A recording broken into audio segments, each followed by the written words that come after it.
Oke, assalamualaikum warahmatullahi wabarakatuh. Yang terhormat Abiyani dan juga Umi Ida sebagai pengasuh pesantren Super Kamla Riba Nifida, dan juga Gus Sawa, Gus Amel, Riani Zara, dan juga Kamila, dan juga pada segenap guru-guru dan juga pengurus dan juga keluarga saya dan juga teman-teman saya. Nah, jadi di sini saya akan jelaskan tentang tragedi ilmu sihir pada masa Nabi Sulaiman dan juga kisah Harut-Marut. Nah, yang pertama ilmu sihir. Nah, jadi pada zaman Nabi Sulaiman orang-orang Yahudi dia itu belajar ilmu sihir, nah kayak santet, teluh, nah kayak gitu. Nah, jadi mereka itu diajari oleh setan. Nah, jadi setan itu menggali setelah Nabi Sulaiman meninggal. Setan itu menggali di bawah kursinya beliau, lalu mereka tuh mengambil kitab-kitabnya beliau lalu dikasih ke orang-orang sesungguhnya Sulaiman itu adalah ahli sihir, terus ini kitabnya ya gitu pokoknya.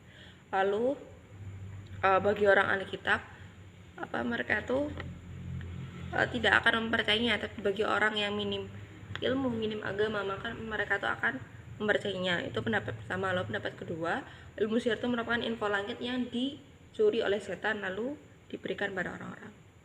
Nah, hukum mempelajari ilmu sihir itu ada 3. Yang pertama itu haram apabila untuk menyihir orang lain. Habis itu kufur apabila kita tuh mempercayai adanya sihir lalu kita untuk menyihir sesuatu. Habis itu dia tuh hukumnya jais apabila untuk digunakan baikan gitu. Lalu pada Nabi Muhammad itu pernah berkata Nabi Sulaiman itu adalah seorang rasul. Lalu orang-orang itu membantah Sulaiman bin Daud itu bukanlah seorang rasul tapi seorang tukang sihir.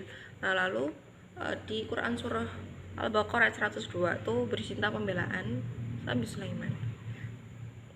Lalu kisah Harut dan Marut. Nah, jadi awalnya itu malaikat itu melihat amal manusia itu naik. Nah, warnanya itu hitam pekat. Lalu mereka itu bertanya, wahai Allah, kenapa makhluk yang kau banggakan itu malah justru mendurhakaimu?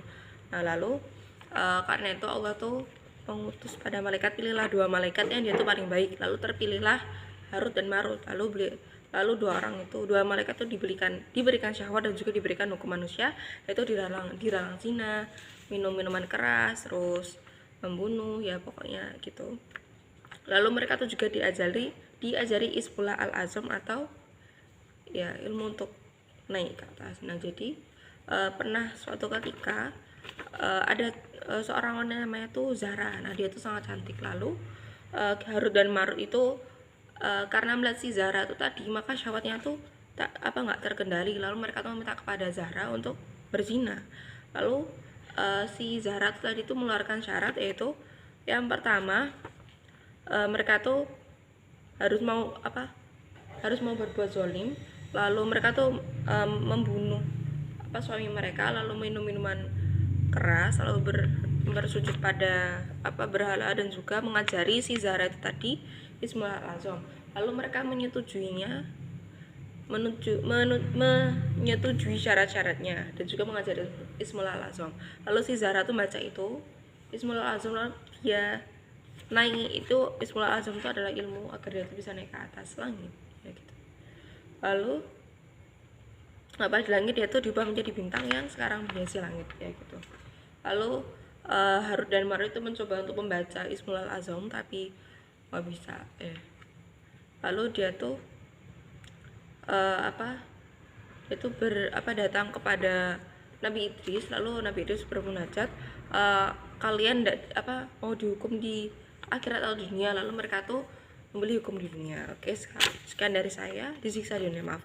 Sekian dari saya, kurang lebih mohon maaf. Wassalamualaikum warahmatullahi wabarakatuh.